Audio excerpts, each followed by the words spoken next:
Good evening and a very warm welcome to this, the fourth in our series of 2025 Gifford Lectures at the University of Aberdeen, taking place this year with the support of the Templeton Religion Trust. My name is Katie Cross. I'm a lecturer in practical theology and I'm a member of the Gifford Lectures Committee. It gives me great pleasure this evening to introduce our current Gifford lecturer, Professor Miroslav Volf, the Henry B. Wright Professor of Theology at Yale Divinity School and the founder and director of the Yale Center for Faith and Culture. Those of you who have attended previous lectures will know how insightful and engaging a speaker Professor Volf is. I'd like to welcome him now to the podium to give his fourth Gifford lecture, The Earth Embraced, Dostoevsky and Genesis on Unconditional Love for the World. Thank you.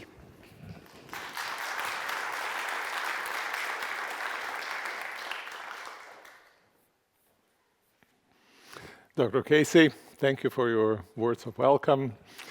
Ladies and gentlemen and friends, last two lectures I was exploring the travails of love in the world in two atheist thinkers, Schopenhauer and Nietzsche.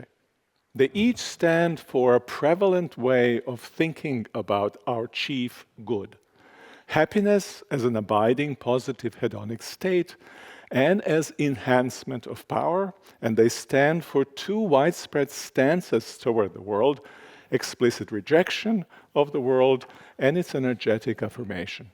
From Schopenhauer, we learn that the world will disappoint all those who relate to it mainly with appetitive love. Think of it as thirst or hunger.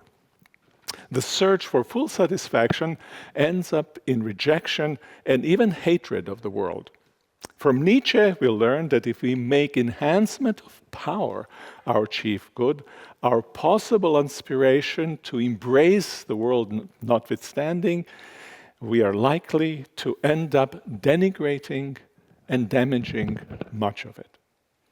In my final two lectures, I turn to the relationship to the world that the faith in Jesus Christ, or in the God of Jesus Christ, implies. In the present lecture, I will first sketch contrast between Ivan, is it pronounced Ivan in these parts of the world, or Ivan? From Brothers Karamazov? It is Ivan. Okay, so for you, it will be Ivan. Between Ivan and Father Zosima in Dostoevsky's Brother Karamazov. Ivan, an epithumic lover, rejecting the world, Father Zosima, an agapic lover, radically embracing the world. I will then seek to motivate agapic love by exploring the accounts of creation and decreation in the book of Genesis. Decreation, in this particular case, is the flood. In the last lecture, I will argue that giving primacy to agapic love over both the epithumic and erotic loves is a compelling alternative to striving for superiority that inferiorizes people and devalues the world. So today, about hunger, desire like hunger or love as hunger, well, I call that love for Flourer's chocolate cake, right? Devouring love. Okay, let's go. Dostoevsky's Brother Karamazov could have been entitled A Literary Religious Exploration of Our Relationship to the World. The backdrop of the novel is Dostoevsky's sense of modernity's disturbed relationship to the world. In his view, it shows up not only in the atomizing and indifference-breeding character of modern life, but also in many proposals for improving the world, all of which, in his opinion, treat the world as if it were a machine and therefore an appropriate object of rational design. From his perspective, such reforms compromise human freedom and can be achieved only through aggression. Zosima And his kind of freedom-honoring love is Dostoevsky's response to those among world reformers who are persuaded that the final argument and that the right design to set the world aright can be and must be found. Relationship to the world is the main topic of the stories from Zosima's life and his homilies, which make up Book 6 of the novel. In a response to Book 5, which consists of Ivan's account of his own relationship to the world, his reasons for returning the ticket to God. Without having known either Schopenhauer's or Nietzsche's work, Dostoevsky proposes what in effect is an alternative to both.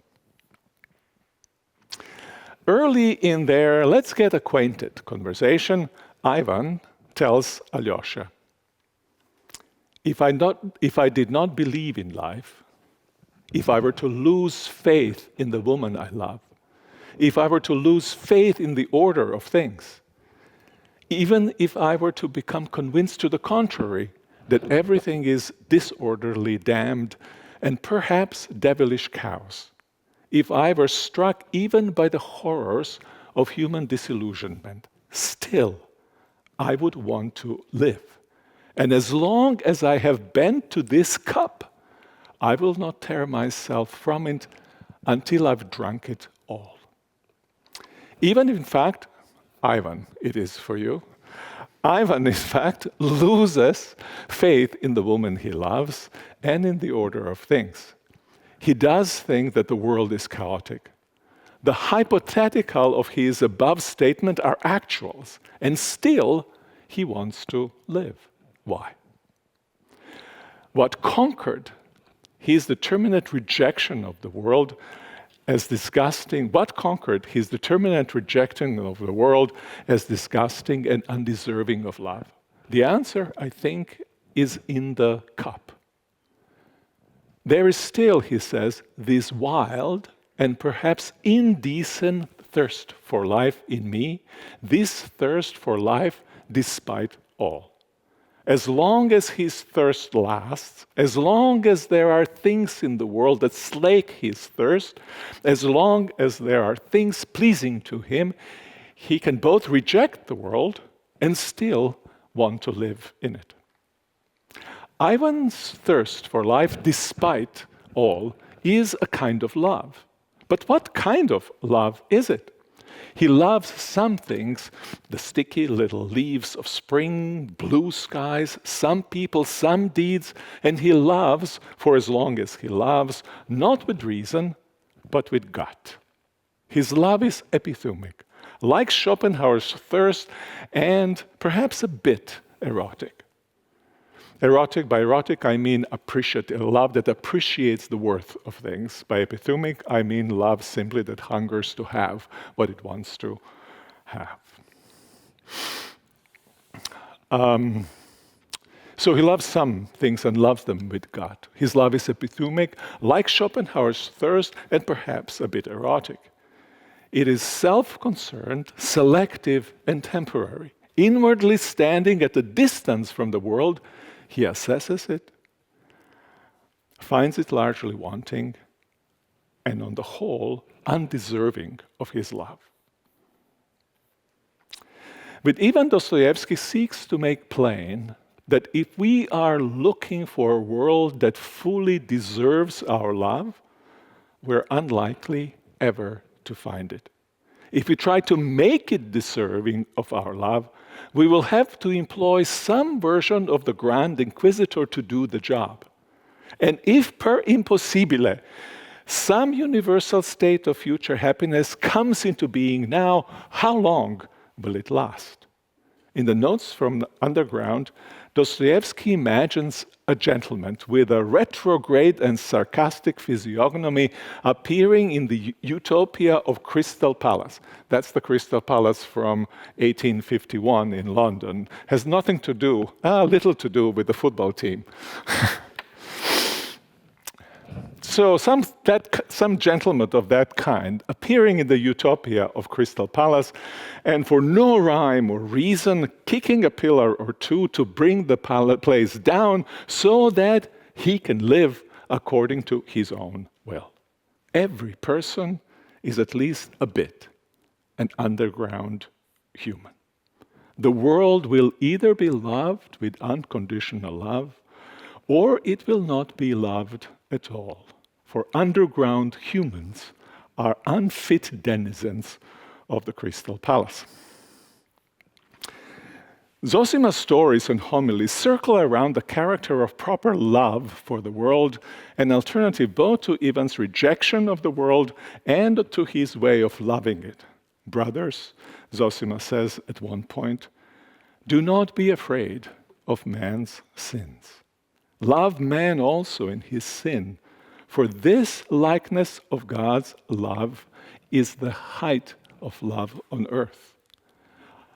Love all God's creation, both the whole of it and every grain of sand, every leaf, every ray of God's light.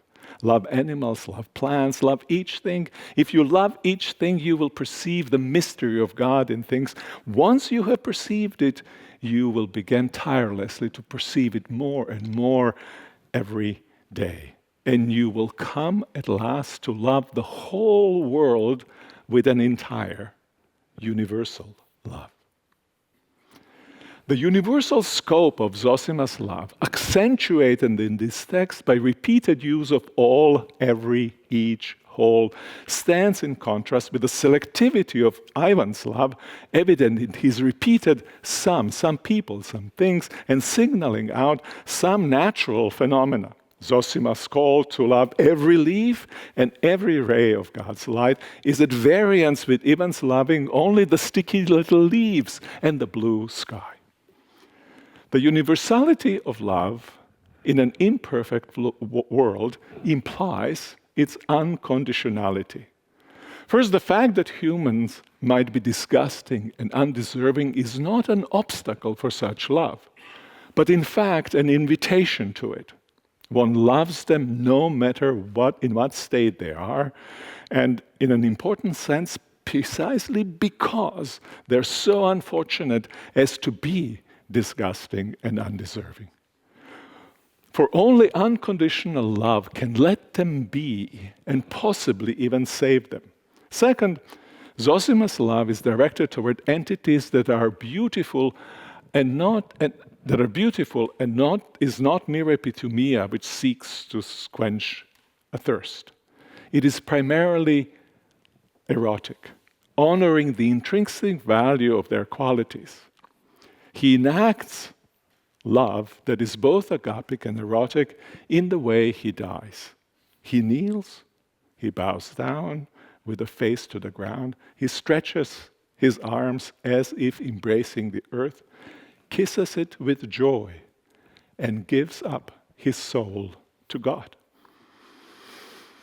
Gripped by such love early in his life, Zosima sought to practice it until his dying breath. The enduring character of this love, like its universality, is another consequence of its unconditionality. For one ought to love all things not for a chance moment, but for all time. Unconditional love abides. If the object of love is in a state that can be celebrated, love rejoices. If it is not, love mourns and takes time to help bring it back to itself. Mostly, it involves both. It is paradigmatically exemplified in Sonya's relationship to Raskolnikov in Dostoevsky's Crime and Punishment. Sonya's empathy and seemingly naive generosity led Raskolnikov, a murderer, to turn himself in to police. But he did not repent. Even as a convict in Siberia, for many months he remained not sorry for the murder he committed, but ashamed for having showed himself incapable of being one of the great humans for whom everything is permitted, a little Napoleon Bonaparte. What brought him to own his awful deed was again Sonya's love.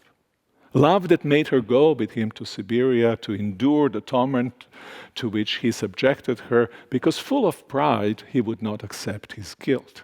He began to walk from the captivity to evil into freedom when he knelt and wept at her feet. She loved him and stayed with him not so much although he murdered, but because he murdered. What have you done to yourself? Raskolnikov asks her early on and tells her, you're so strange, Sonia. You're forgetting yourself. But in loving with self-decentering love, she in fact was at one with herself. By the end of the book, he will be at one with himself as well by having received her agapic kind of love and made it her own. For Zosima, human agapic love for the world is rooted in God's relation to the world. In the quote above, he notes that such love imitates God's love, perhaps that it is its earthly echo.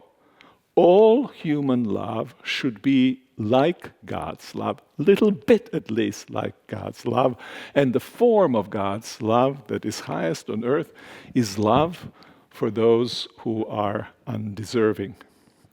It is the love of Christ, who can forgive everything, forgive all and for all, as Alyosha says to Ivan, quoting the Orthodox hymn of the resurrection. It may seem that to love the world with an entire universal love amounts to Nietzschean kind of whole-scale acceptance of the world in contrast to Ivan's rejection. But everything is loved is not equivalent to everything is good just as it is. The first claim is Zosima's. The second was Kirillov's from Dostoevsky's novel Demons. For Zosima, that which is good is loved with delight in the good that it manifests. Love here is erotic, an appreciation and attachment to good as good. That which has become undeserving is loved with self-decentering empathy and active care, which is agapic love. By loving with agapic love, humans are most like God, Zosima claims. The possible pain and the assured promise of such love is expressed in Jesus saying, very truly, I tell you, unless a grain of wheat falls into the earth and dies, it remains a single grain. But if it dies, it bears much fruit. Dostoevsky used this saying as the epigraph for the entire book, The Brothers Karamazov. For humans to love rightly, in either erotic and agapic way, is to recognize the imperfection of their love and therefore their own guilt and need for forgiveness. First, not to recognize and appreciate something as good is to dishonor it. It's a very interesting position Zosima takes. Birds of God, joyful birds, you too must forgive me, for I have sinned against you, prays Zosima's brother Markel. How did he sin against the birds? He did not notice their beauty and glory. He did not even know how he would love them. Second, not to empathize with and actively care for those who are in the grip of evil is to fail to be like Christ in his greatest, liberating love for humanity. In short, not to love is to fail to honor everyone properly as intrinsically valuable and fail to become a servant of all. The account of sin as failure to love everything abidingly is tied to one of the most controversial of Zosima's teaching, namely that each of us is guilty before everyone and for everyone. This idea is at the heart of his response to Ivan's rebellion. If we were to make Zosima speak to Ivan, he would note that Ivan should not be rejecting the world while at the same time exempting himself from responsibility for behaviors and patterns of relating which make the world unacceptable to him. Let me repeat that one more time. He would note to Ivan that Ivan should not be rejecting the world while exempting himself from responsibility for behaviors and patterns of relating which make the world unacceptable for him. The sharp point of that objection is not that Ivan too is a wrongdoer, that he contributes the reasons for his own rejection to the world. It is that he fails to recognize that well-being of others is partly his responsibility. Even more, that he is guilty not just for his own misdeeds, but for the misdeeds of others as well. The idea of guilt for everything and everyone presupposes that persons are not individuals, sovereignly relating to the world in discrete acts. Instead, as Zosima puts it, in creation, everything flows and connects. Touch it in one place and it echoes in the other end of the world. Each is responsible for all. Each is guilty for all. Each needs forgiveness from all. Each must forgive all. Ivan's form of hostility toward the world both feeds on and is nourished by most intimate and rapacious of humans. One more time. Ivan's form of hostility toward the world feeds on and is nourished by the most intimate and rapacious of human aggressions against the world, the overwhelmingly epithumic nature of our love. If such love defines our relation to the world, Zosima's alternative, self-decentering love, appears to us as a sentimental nonsense. Zosima knows this well. He would have been treated as a madman if he had not decided to become a monk. In the still pious Russia of 19th century, he could be honored, though even there only as a holy fool. Still, his kind of love is to be lived in the world, which is where Zosima sends Alyosha, his disciple. The key to amor vitae, or key to love for life in Dostoevsky, is life of love, under whatever circumstances one happens to live.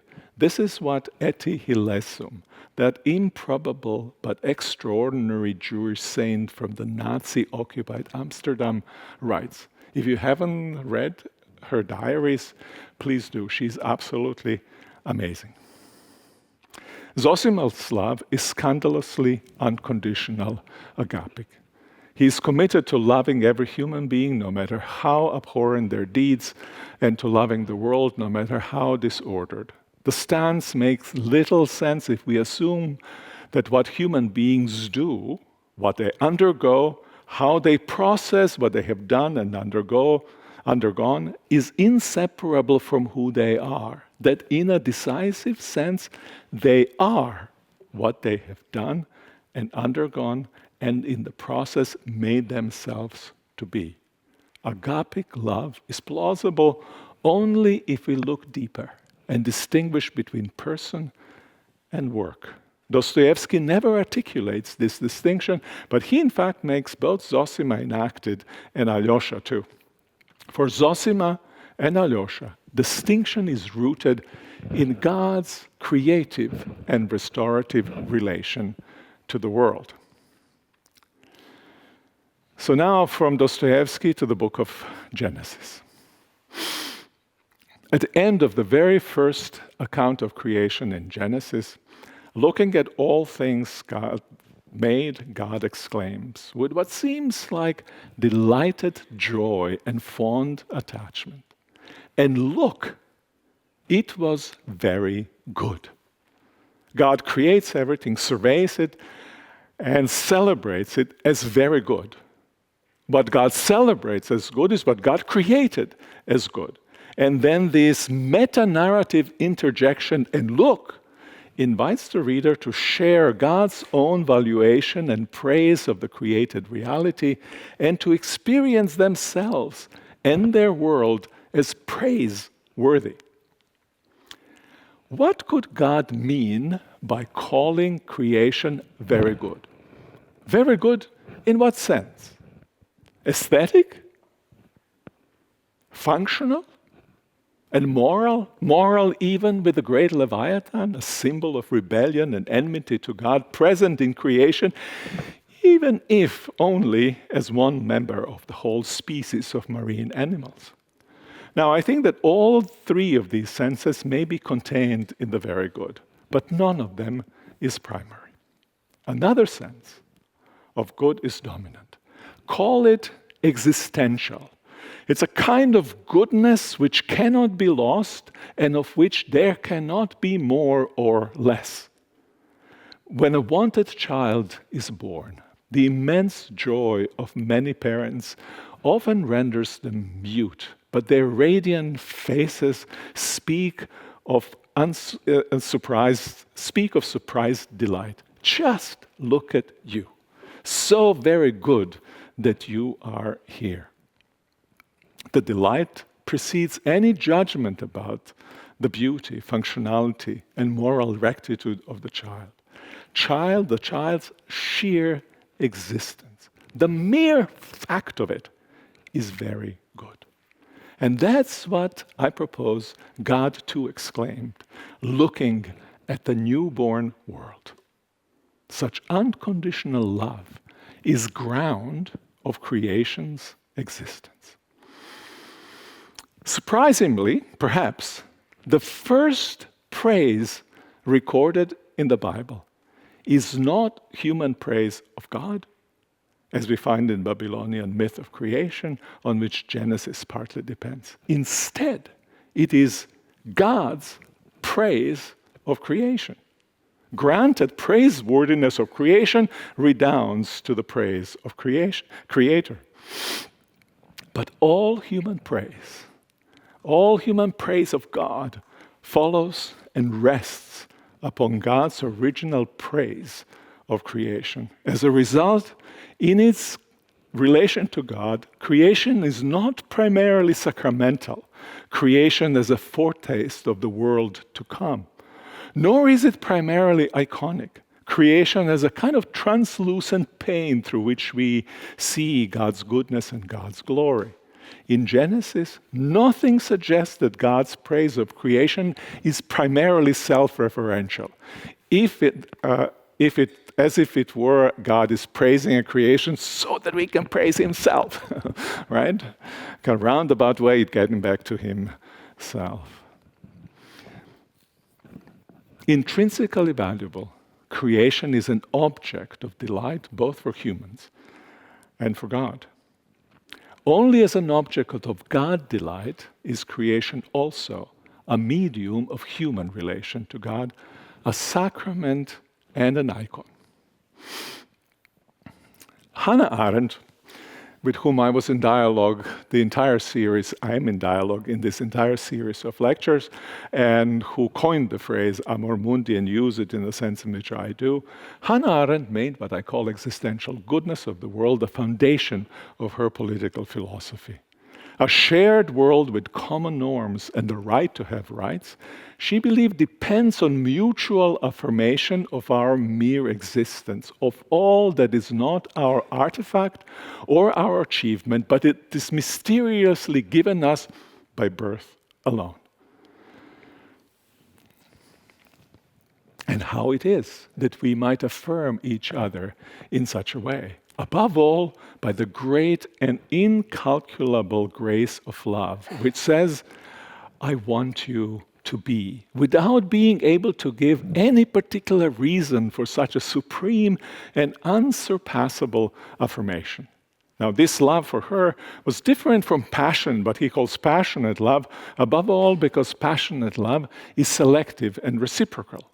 But the two have in common that they zero in on mere existence. Passionate love embraces the who of the person and is, so Arendt, unconcerned to the point of unworldliness with what the beloved person might be, with his qualities and shortcomings, no less than with his achievements, failings, and transgressions. Love for the world is similarly unconditional, but now directed towards humans in general, to the world as a whole. I love you. I want you to be is not, I want to have you. I want to rule you. It is, I want you to be irrespective of your qualities that may deem you either, that I may deem even either positive or negative. One more time. This is a nice sentence that I botched for you. I want you to be irrespective of your qualities that I may deem to be either positive or negative. To illustrate this kind of love, she points to the story of creation.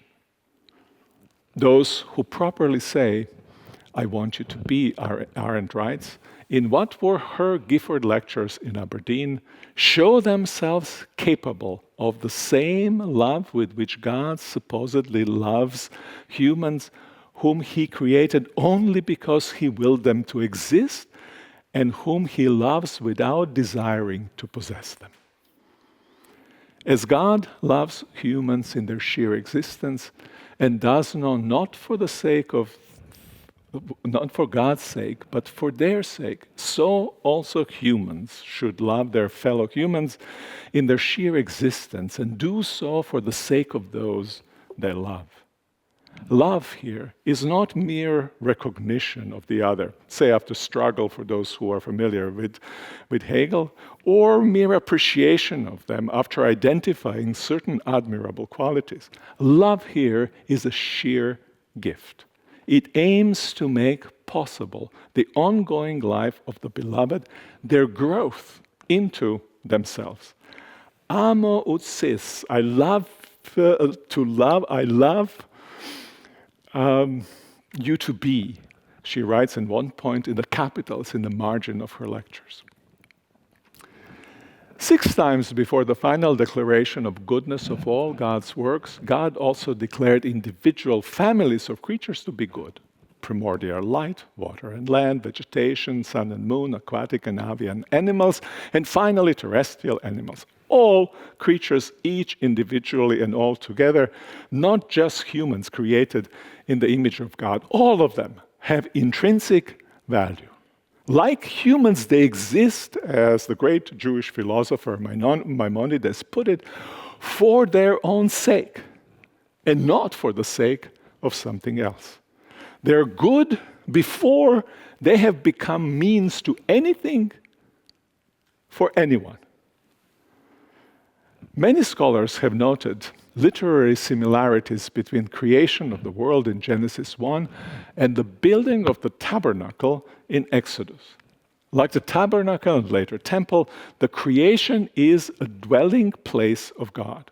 But unlike tabernacle and temple, God's home and humans' homes are originally not separated into sacred and secular realms. God shares home with all creatures, and God is invested in the state of that joint home. In his lectures on Genesis, Martin Luther asks, why did God declare to be good the gathering of waters in one place and letting the insignificant bit of earth emerge, but did not declare heaven to be good? Perhaps, he conjectures, because God wanted to indicate to us that he was more concerned about our dwelling than about his own. Luther did not see the creation as God's home, as I have just suggested that we should, and I think as Genesis does. A few pages later, Luther notes that God constructed the home for humans before they were even created. Thus, he explains, when man is created, he finds a ready and equipped home into which he is brought by God and commanded to enjoy all the riches of so splendid a home. Luther's comment about God commanding humans to enjoy all the riches of their global home is a dig against Augustine, who famously reserved enjoyment for God. For Luther, the world is not to be loved above all for its usefulness, not even usefulness as a means to God. A trigger warning.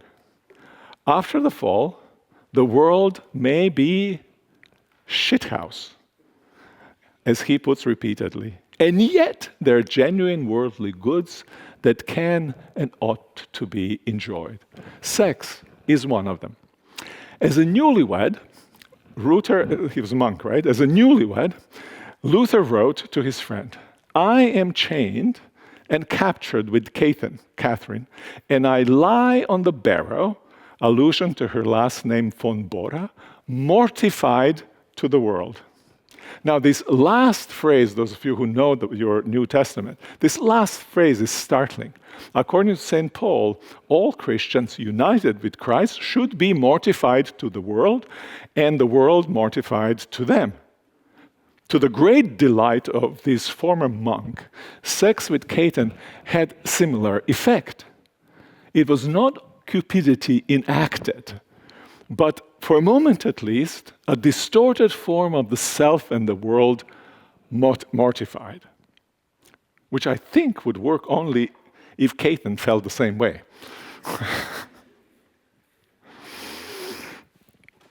For Luther, the riches of so splendid a home that God made for humanity is a gift of divine solicitude and benevolence toward us. Some achieved worthiness of human beings, some earned merit could not have been part of the reason for making it.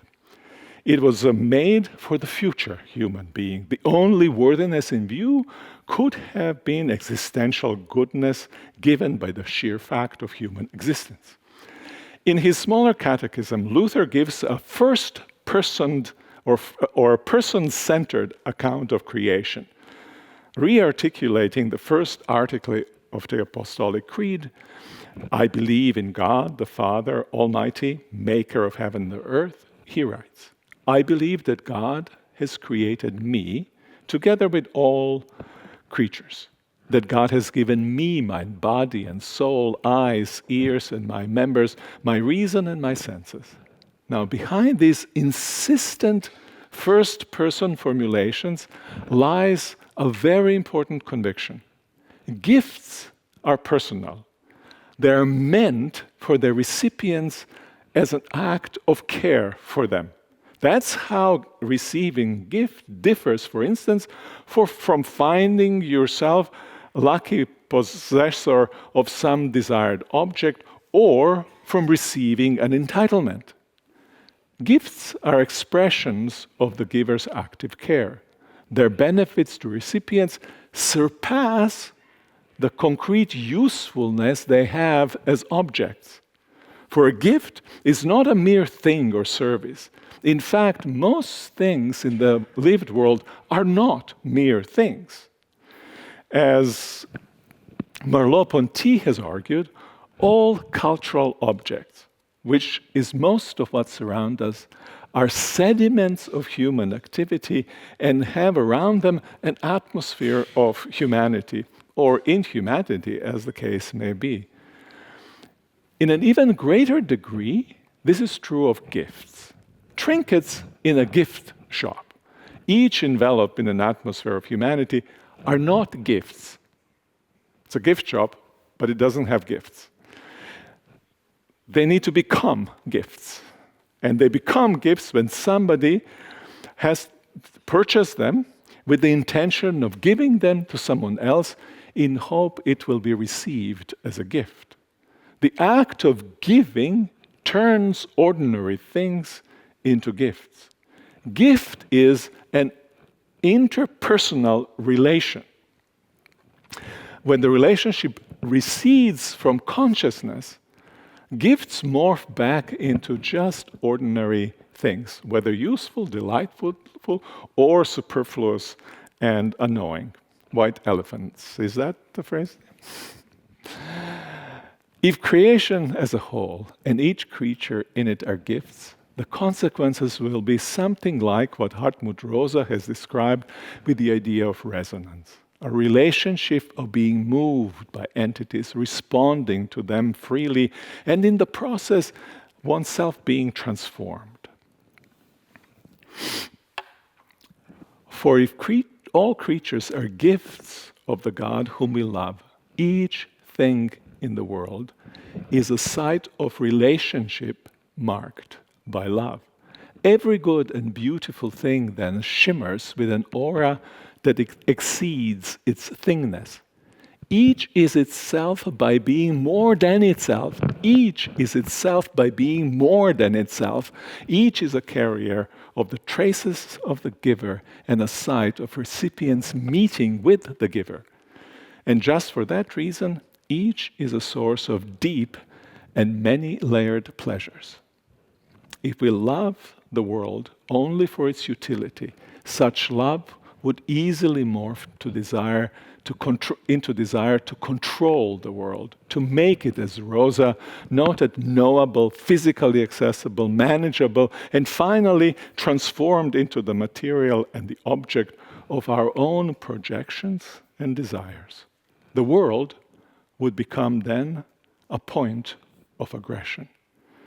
If the world has only instrumental value, our very love for such world would be the source of our alienation from the world, almost paradoxically. If we ourselves, our senses and activities and we ourselves, our senses and activities would become sullied by an ugly blend of greed and hostility.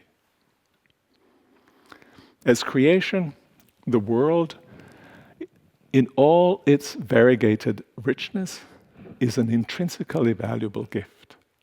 The most basic human relation to God, therefore, is gratitude. The most basic human relation to the world is delight in its existence and care for its well-being. We ought to relate to things not primarily for our sake, but for their own sake. Now, this is not to contest the world's utility for humans. Our planetary home is an interdependent and dynamic whole in which each entity is a gift to all others, and in which each plays a role in survival and thriving of others. Genesis 1, however, implies the subordination of utility to delight and care. Not exclusion, but subordination of utility and delight. Subordination of utility to delight and care. Humans are finite and fragile creatures of need, but we live at our best when, notwithstanding our vulnerability, we don't cater to our needs and our enjoyments to the detriment of our neighbors and our shared world. In our own way, we then participate in God's ongoing active love for the world, our joint home with God. In one of her entries in Denk Tagebuch, Arendt writes, Amor mundi, why is it so difficult to love the world? The world is deeply flawed and seemingly incorrigible, which is why, if the world is loved at all, that love will have to be, as she writes, incalculable grace, for which it is not possible to give any particular reason, except that such love is the only possible means of constituting and maintaining a shared world. Her term for such acts of love is reconciliation. And then, in one of the entries, he adds, but reconciliation has a merciless boundary. Some persons and acts cannot be accepted under any circumstances as our fate. For her, Adolf Eichmann is an example. In the epilogue to Eichmann in Jerusalem, Arendt explains her reasons why, in his case, capital punishment is appropriate. Addressing Eichmann himself, she writes, And just as you supported and carried out a policy of not wanting to share the earth with the Jewish people and the people of a number of other nations, we find that no one, that is no member of human race, can be expected to want to share the earth with you. This is the reason, the only reason, why you must hang. There can be no reconciliation with Eichmann, and those who, like him, participate in pogroms, genocides, ethnic cleansing. It is not possible to live in a shared world with those who systematically eliminate others from the shared world. Volod says, I want you to be, does not apply to them. Arendt is here in line with the Genesis and Exodus, both of which affirm capital punishment. The Gospels and epistles arguably do not, it being the case that nobody is outside the scope of God's unconditional love. The sketch of our relationship to the world that I've given earlier rests on God's exclamation in Genesis, and look, the creation was very good. As I noted in Lecture 2, Schopenhauer thought that these few words are the biggest and most consequential lie in the entire Bible. And if we were to stop reading Genesis after that exclamation, Schopenhauer would not be entirely wrong. More importantly, we would end up with a one-sided account of how Genesis itself sees the world and the human condition. To complete the picture, we need to turn to the story of the great flood. It sits, if you read Genesis, first 11 chapters of Genesis, it sits right there in the middle, which is important literarily. The account of that great calamity begins with a statement about God's seeing that parallels and echoes God's exclamation in Genesis 31. And God saw the earth, and look, it was corrupt. Every inclination of the thoughts of human hearts was evil continually. With their will and reason fully in grip of evil, humans have filled the earth with violence. Every human was such that no shared world was possible, each violently excluding others from it. This is the world utterly unhomed. And the Lord was sorry that he made the earth, and it grieved him to his heart. So the Lord said, I will blot out from the earth the human beings that I have created, people, together with animals and creeping things and birds in the air. What do we make of the radical change in the character of creation and in God's relation to it? God's delighted joy and fond attachment gives way to the convictions that it would have been better not to have created the world, and a brutal decision to destroy it.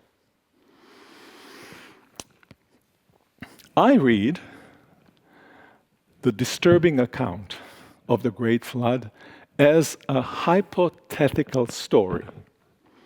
I get it from Marilyn Robinson, the basic idea. If you haven't read her book, Genesis, please do. It's an interpretation of the entire story, entire book of Genesis. As an account of what God, I read it in the following way, as an account of what God could do, but does not, if evil were to fully colonize the world, and then what God actually would do. Though I cannot justify my hypothetical reading here, I consider it a plausible one to take on what is a very complicated text.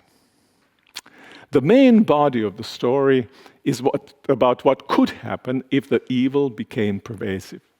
It is told under assumption of the primacy of erotic love. human beings get what they deserve. Moral performance determines their fate. God regrets having created the world and decides to destroy it. A world from which all goodness is absent, a world in which, except for the righteous Noah, everyone's heart is always and only evil and which is full of violence. Such a world would deserve to cease to exist. In fact, it would come close to returning on its own accord to the chaos before the first day of creation. This is how Genesis 6 and 7 portrays the flood, except that the world turns into chaos as a result of God's punishment. The waters cover the earth because God lifts the dome that on the second day of creation God has made to separate waters above from waters below. If the primacy is given to erotic love, the story about God, who full of joy originally pronounced creation very good, then turned into a radical pessimist. Not on hedonic grounds, as Schopenhauer, but on moral grounds, utterly unsustainable corruption. Looking at the beginning of the story from the end, we see a faint sign that the erotic love, with its rewards and punishments, might not be primary, that even in the story of the flood, it may not be basic to God's relation to humanity.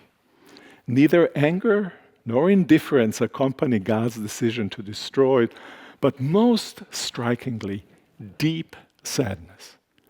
And it grieved God to his heart. The grief, God's grief here, corresponds to God's joy at the end of the sixth day of creation. Two contrary emotions are each a modality of agapic love. God loves with joy and commitment the very good creation. God loves with sadness the creation become utterly corrupt. God's agapic love for the world in Genesis 6 to 8 stands out most luminously when we consider how the two acts of God's deliberation frame the account of the flood and how they relate to one another. The reason for destroying the world and the reason never to destroy it again. The Lord said that every inclination of thoughts of their hearts, the Lord saw that every inclination of the thoughts of their hearts was only evil continually. So the Lord said, I will blot them out from the earth that I have created. The great evil of humans here appears to be the reason for their destruction. Now, puzzlingly, the reason for never destroying humans again is almost the same. The Lord said in his heart, I will never again curse the ground because of humans, for the inclinations of human heart is evil from youth. Nor will I ever again destroy every living creature as I have done. Now, it seems, Luther notes, that God can be accused of an inconsistency here. Now, the inconsistency, I believe, controversially grant you. And I'm sure some of you will ask the questions about it. And I've received some resistance to it. I still think I'm roughly right.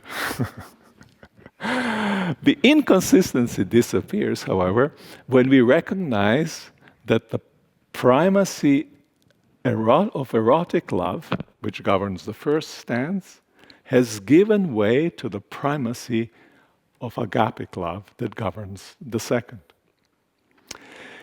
We can read the reason for God's decision never to destroy the world in two ways.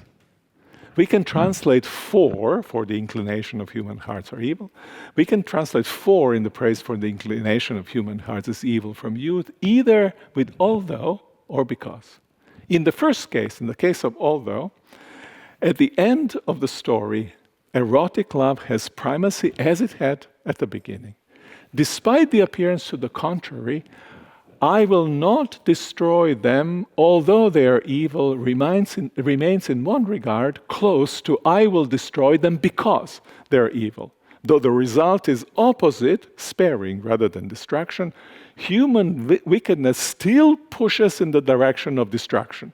It still remains, as Guy de Rose puts it, a good reason for destroying them, but has just ceased to be a sufficient reason for doing so.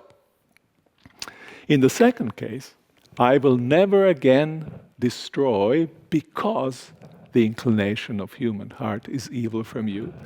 Now, agapic love has primacy. There is a dramatic shift in the direction in which the misfortune of human evil pushes, especially human incapacity not to be evil. The agapic relation to those whose existential goodness is affirmed, but who have been colonized by evil from youth, is neither their destruction nor mere forbearance. They will be loved in their incapacity to do good, and they'll be loved, we hope, out of that incapacity. God's love is unconditional, though not stripped of behavioral expectations. Still, God not only spares humans, but changes the demand in the light of human incapacity, kind of lessens the burden. Now the killing of animals for food and capital punishment are allowed, whereas previously they were not. God is indulgent, but God's grace is not mere indulgence. It is agapic love. Because to live is to be unjust, as Nietzsche put it, echoing his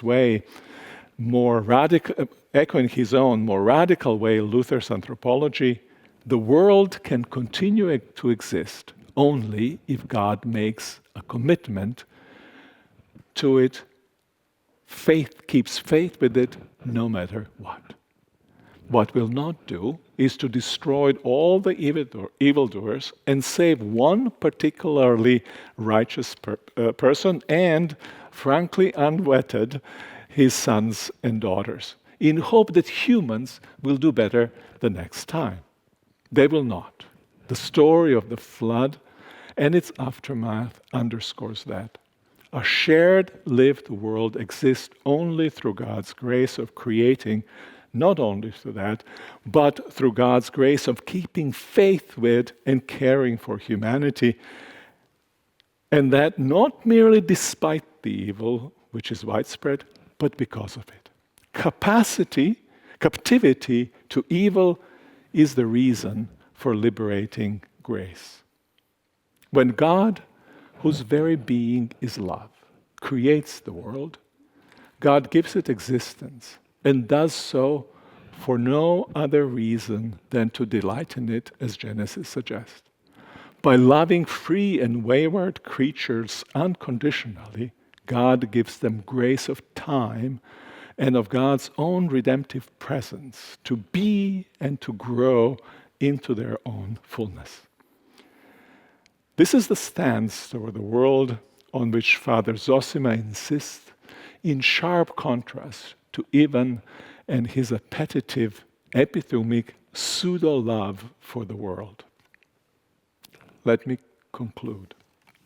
Agapic love demands nothing from the beloved, though it cares and hopes much for them and for the shared world with them. It is free, sovereign to love, free to honor those it loves, to keep faith with them no matter what, free from needing to defend its own honor at all costs. Agapic love is therefore also humble.